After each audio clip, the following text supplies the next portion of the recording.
Hello horror addicts, कैसे हैं आप सब। आज मैं फिर से हाजिर हूँ एक नई कहानी के साथ। एंजॉय। बचाओ, मुझे बचाओ, बाहर निकालो। सनी, रॉकी, मुझे बाहर निकालो, मेरा दम घुट रहा है, मुझे सांस नहीं आ रही।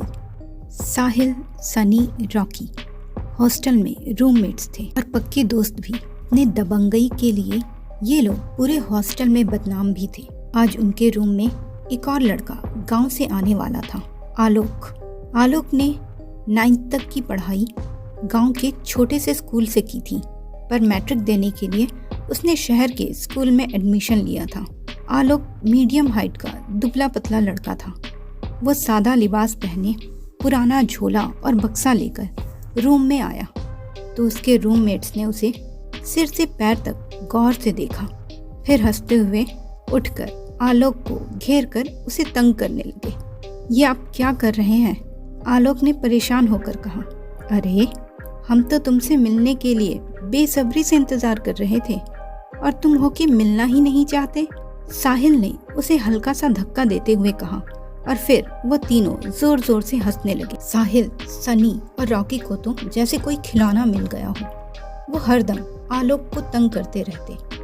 आलोक ने वार्डन से शिकायत की तो उन्होंने तीनों को बुलाकर फटकार भी लगाई, पर उन तीनों ढीठ लड़कों पर कोई असर नहीं हुआ इसका। एक शाम डिनर का टाइम हो रहा था, सारे लड़के मेस में चले गए थे। तभी तीनों ने मिलकर आलोक को रूम की अलमारी में बंद कर दिया। आलोक खुद को छुड़ाने की कोशिश करता रहा, पर वो खुद को बचा नहीं पाया। आलोक एस्थमा का मरीज था। उसे अंदर अंधेरे से डर लग रहा था और उसको सांस भी नहीं आ रही थी। वो बेतहाशा दरवाज़ा पीटता रहा, पर कोई उसकी आवाज़ सुनने वाला नहीं था। कोई 1-1.5 घंटे बाद जब वो लोग वापस आए और अलमारी का दरवाज़ा खोला तो आलोक का ठंडा बेजान शरीर उनके सामने पड़ा हुआ था। उसकी बंद सांसें चेक करते ही तीनों की सांसें भी अटक गई। ये क्या हो गया? ये मर कैसे गया? साहिल ने घबराते हुए कहा। चुप कर, अगर किसी ने सुन लिया तो तीनों फंस जाएंगे। रॉकी ने साहिल का मुंह बंद करते हुए कहा। किसी भी हाल में ये बात किसी को पता नहीं चलनी चाहिए। सनी, जो तब से चुप था, सोचते हुए बोला, रात को जब सब सो जाएंगे तब हम इसको हॉस्टल के पीछे वाले तालाब में फेंक आएंगे और किसी को कुछ पता भी नहीं चलेगा। तीनों ने हामी में सिर हिलाया और सबके सोने का इंतज़ार करने लगे। रात के 11:30 बजे तक पूरा हॉस्टल शांत हो गया था। तब वे तीनों आलोक की बॉडी को चादर में लपेटकर ले जाने लगे। तीनों डर के मारे पसीने से भीगे हुए थे और बार बार सिर घुमाकर हर तरफ देखते हुए जा रहे थे। हॉस्टल का आखिरी कमरा पार कर वो गेट की तरफ बढ़े ही थे कि पीछे से एक आवाज़ आई, रुको। तीनों के दिल धक करके रह गए। उस आवाज़ को तीनों पहचानते थे। वार्डन ने उन्हें देख लिया था। इतनी रात गए तुम लोग यहाँ क्या कर रहे हो? पास आकर वार्डन ने सख्त लहजे में पूछा, पर तीनों में से किसी के भी मुंह से कोई जवाब नहीं निकल रहा था। जवाब क्यों नहीं देते? और ये चादर में क्या है? इससे पहले कि तीनों संभल पाते, वार्डन झट से चादर हटाकर देख लेते हैं तो खुद झटका खाकर 2 कदम पीछे हट जाते हैं। तब तीनों ने जो कुछ हुआ वो सब उन्हें बता दिया। ये क्या कर दिया तुम लोगों ने? वो एस्थमा का मरीज था और हमें नहीं पता था सर, हमने जानबूझकर नहीं किया। सर, हमें बचा लीजिए, हम जेल नहीं जाना चाहते सर, हमें बचा लीजिए। तीनों वार्डन के पैर पकड़कर गिड़गिड़ाने लगे। वार्डन खुद सोच में पड़ गए थे कि अगर ये बात बाहर गई तो उस पर भी एक्शन लिया जाएगा और हॉस्टल की भी बहुत बदनामी होगी। सब सोचकर उन्होंने लड़कों का साथ देना ही ठीक समझा और उनके साथ जाकर बॉडी को ठिकाने लगाने का फैसला किया। तालाब पर जाकर तीनों आलोक की बॉडी को उसमें डालने लगे तो वार्डन ने उन्हें रोका।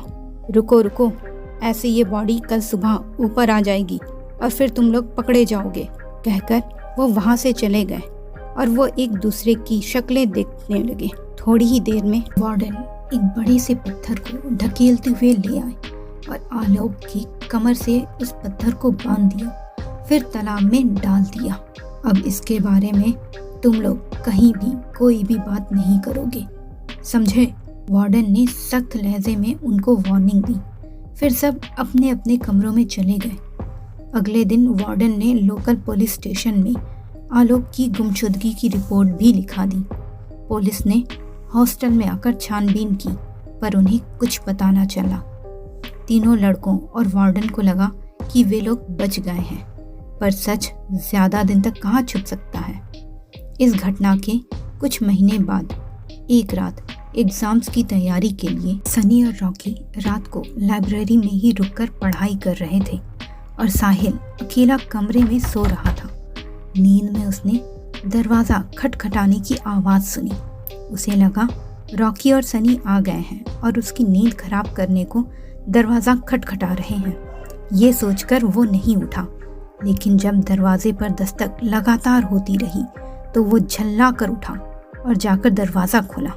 देखा तो वहाँ कोई नहीं था। वो हैरान हुआ क्योंकि दस्तक तो हो रही थी, उसने ठीक से सुना भी था।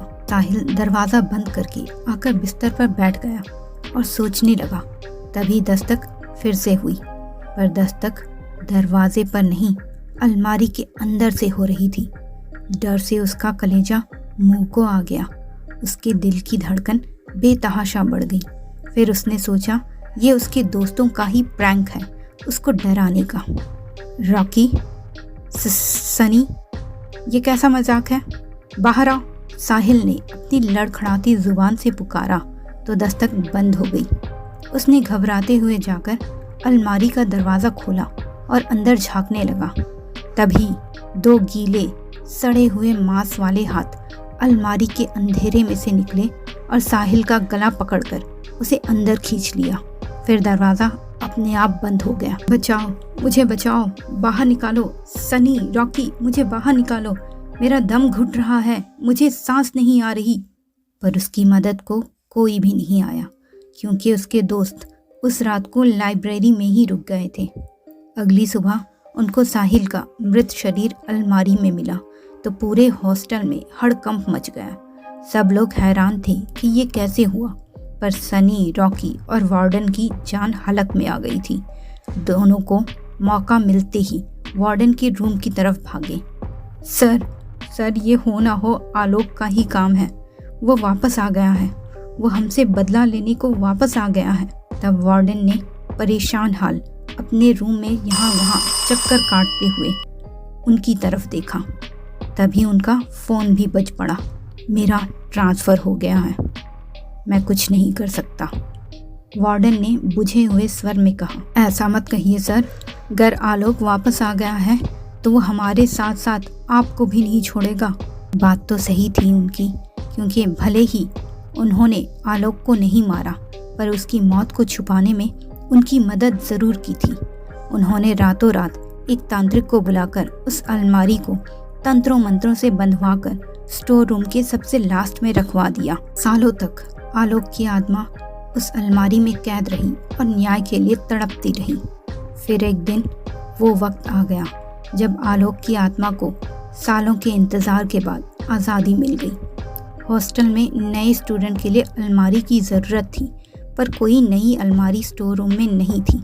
तब स्टोर रूम मैनेजर की नज़र इस धूल भरी पुरानी अलमारी पर पड़ी। उन्होंने पियोन को बुलाकर इसे बाहर निकालने को कहा। उस पर बंधे गंदे ताबीज़ देखकर पहले तो पियोन डर गया और उसे छूने तक से इनकार कर दिया, पर मैनेजर के पास ये सब देखने सोचने का टाइम नहीं था। उन्होंने एक झटके से सारी बंधी हुई चीज़ें निकालकर फेंक दी।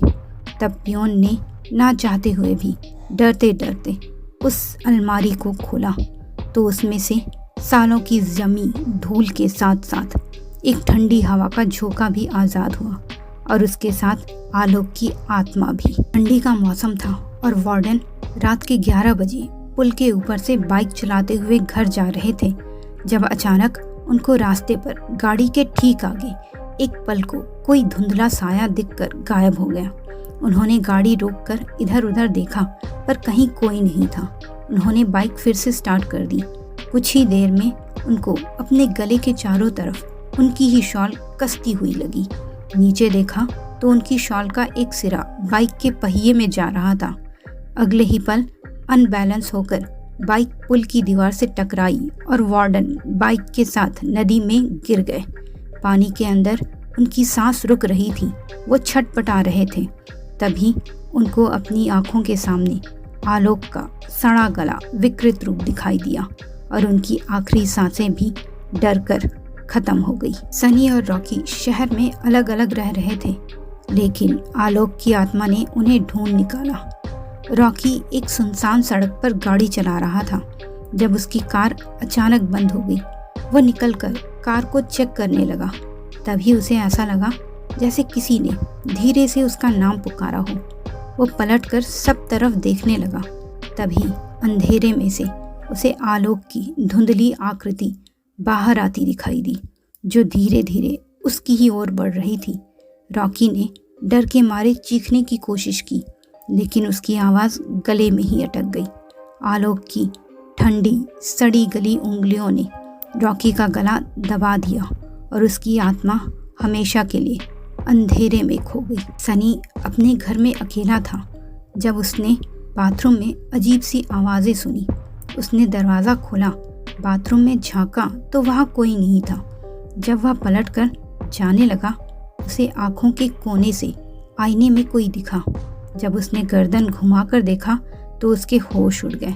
आईने में उसे आलोक का सड़ा गला चेहरा गुस्से से लाल जलती आंखों से उसे घूरता हुआ दिखा। सनी ने चीखते हुए भागने की कोशिश की, लेकिन आलोक ने उसे पकड़ लिया और उसे बाथरूम के टब में ही डुबोकर मार दिया। तो मित्रों, कैसी लगी ये स्टोरी? अपनी राय कमेंट बॉक्स में ज़रूर दीजिएगा और मेरे चैनल को सब्सक्राइब करना बिल्कुल मत भूलिएगा। धन्यवाद।